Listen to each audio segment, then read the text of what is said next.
Aquí comienza Ellas Hoy, el programa de las mujeres en France 24. Vamos a los titulares. Más de 1.000 mujeres se unieron al servicio militar por primera vez en la historia de Brasil, gracias a la ley que les abrió la puerta tras décadas de admitirlas solo para puestos técnicos y administrativos. Nuestra corresponsal estuvo con las primeras reclutas. Les contamos la historia. Entre enero y noviembre de 2025, Médicos Sin Fronteras atendió a más de 3.300 sobrevivientes de violencia sexual en Sudán, en Darfur Norte y Sur. 97% eran mujeres y niñas. Hablaremos con la responsable de emergencias de la organización en el país africano. Y la Corte Constitucional de Colombia marcó un hito al fallar en favor de una doble licencia parental cuando hay una madre no gestante. Una victoria para las familias diversas y que prioriza el derecho al cuidado. Nuestra primera historia está en América Latina. Por primera vez en la historia de Brasil, 1.010 mujeres se incorporaron al servicio militar. Desde la década de 1980, el país solo admitía a las ciudadanas en las Fuerzas Armadas para puestos técnicos y administrativos. Pero las cosas cambiaron en 2024 con una ley que abrió las puertas al alistamiento voluntario femenino.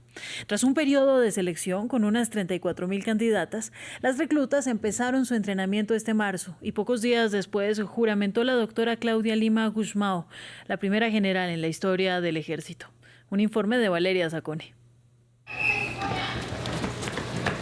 El día arranca muy pronto para estas reclutas que a principios de marzo empezaron el servicio militar femenino en este cuartel de Río de Janeiro. Alicia y Ana son gemelas, tienen 18 años y son hijas de un militar.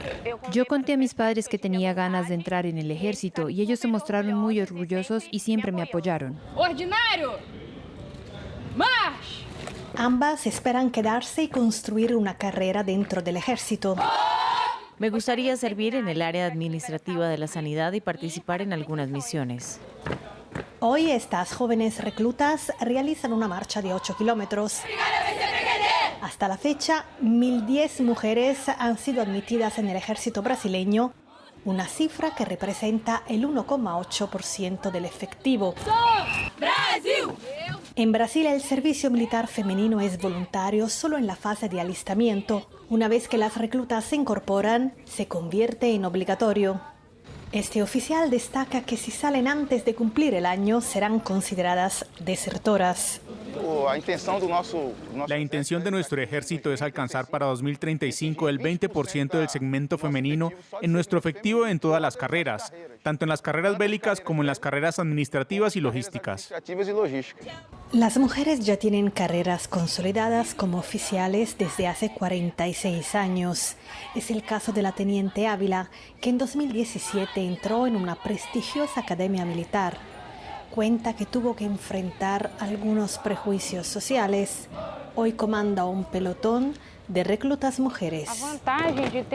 La ventaja de tener a mujeres en las Fuerzas Armadas es amplificar nuestro material humano. Nuestro ejército ya está muy diversificado. Tenemos todas las etnias, las razas, y cuantas más mujeres, tenemos más material humano para actuar en diversas misiones y operaciones del ejército.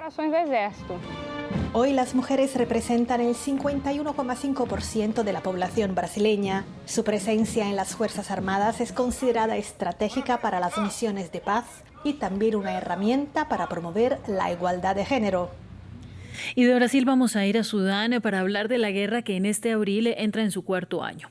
Los casos de violencia sexual han sido ascendentes y desatendidos. Solo entre enero y noviembre del 2025, los equipos de Médicos Sin Fronteras atendieron a más de 3.396 sobrevivientes en Darfur Norte y Sur. Y 97% eran mujeres y niñas. La organización ha lanzado un importante informe sobre este tema que discutiré hoy con Esperanza Santos, responsable de emergencias de Médicos Sin Fronteras en Sudán. Esperanza, gracias. Hola, buenas. Pues es un gusto saludarte, Esperanza. Ustedes han documentado una evidencia que es abrumadora de los crímenes cometidos principalmente contra mujeres y niñas. De esto da cuenta el informe con cifras muy precisas. ¿Cuál es el entorno de impunidad alrededor de estas violencias? Bueno, creemos que desde Médicos Sin Fronteras creemos que este informe es una fracción solo de la violencia que está ocurriendo y un ejemplo más de la violencia que ha venido ocurriendo en contra de los civiles en los 3 años que llevamos de conflicto.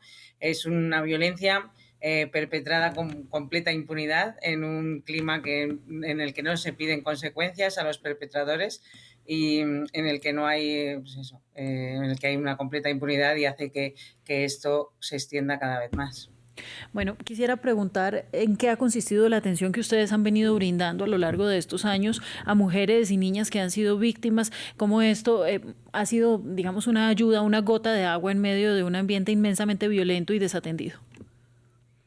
Sí, como bien dices, estos datos que son escalofriantes simplemente es en los proyectos y en las intervenciones médicas que estamos haciendo en el norte de Darfur y en el sur de Darfur, que es solo una parte del conflicto de Sudán. Nosotros estamos ofreciendo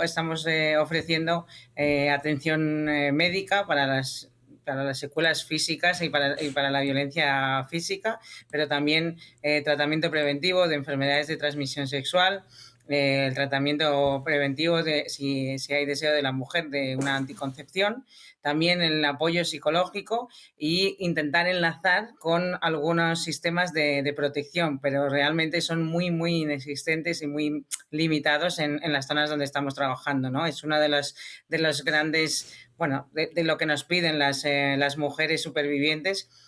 Piden, además del tratamiento médico y psicológico, el tema de la protección, que muchas veces no lo encuentran. Bueno, leyendo este informe, la verdad es que los testimonios, como siempre en estos casos, son escalofriantes, le hacen a uno escocer la piel. ¿Qué es lo que ustedes esperan al publicar este informe ante lo ignoradas que han sido las mujeres, las niñas, las víctimas en general en esta guerra y no solo de violencia sexual, pues por las autoridades dentro y fuera del país? Pedimos, primero queremos visibilizar este problema y queremos pedir a los grupos armados, que son la mayor parte de los perpetradores, estamos hablando de entre un 95% en algunas zonas hasta un 70% de los perpetradores son hombres armados y en muchas ocasiones más de un perpetrador. Pedimos primero a estos grupos armados que cesen esta violencia, que pongan medidas para proteger a los civiles y en especial a las mujeres, pero también a los actores humanitarios y a la comunidad internacional, que puedan tener cierta influencia en las partes, y luego también que se haga un aumento, ¿no?, de la ayuda humanitaria y del acceso a servicios tanto de salud como de protección en todo Sudán. Bueno, y Esperanza, ya mi última pregunta es más sobre tu propia perspectiva de lo que ha vivido Médicos Sin Fronteras en esta guerra. ¿Cómo es la curva de la violencia? ¿Esperan que empeore? ¿Esperan que empiece a disminuir? ¿Cómo ven ustedes el desarrollo de este conflicto y sobre todo pues las vivencias de las víctimas? Sí, realmente en estos 3 años no hemos visto que haya disminuido el patrón de la violencia, solo vemos que sigue aumentando. Se ha ido moviendo porque Sudán es un país muy, muy grande y también lo que es la línea de frente y los enfrentamientos o los picos de violencia han ido moviéndose de unos territorios a otros, pero sí que también vemos que esta violencia sexual no solo está relacionada con los momentos de pico de violencia, no solo con el conflicto, sino que ya forma parte del día a día de unas mujeres que a veces se han visto desplazadas, que no han perdido sus redes de protección y en el que la violencia sexual ya no es solo eso relacionado con el conflicto, sino es una cosa del día a día que pasa mientras están cultivando, mientras van al mercado, o puede ser en cualquier momento. Pues Esperanza, yo te agradezco. Hace mucho tiempo queríamos tener esta conversación y poder actualizar lo que está sucediendo en Sudán, que como bien dicen ustedes en su informe está muy invisibilizado. Es Esperanza Santos, responsable de emergencias de Médicos Sin Fronteras en Sudán. Muchas gracias. Gracias a ustedes. Muy bien, y vamos a continuar con más noticias. En Sudáfrica, las madres le plantan la cara a la violencia. El gobierno desplegó cerca de 2.200 soldados junto a la policía en varias provincias durante un año para combatir a las bandas y el crimen organizado. Y Ciudad del Cabo es una de las más afectadas. En este panorama, las madres en Mitchell's Plain están organizando grupos de vigilancia vecinal.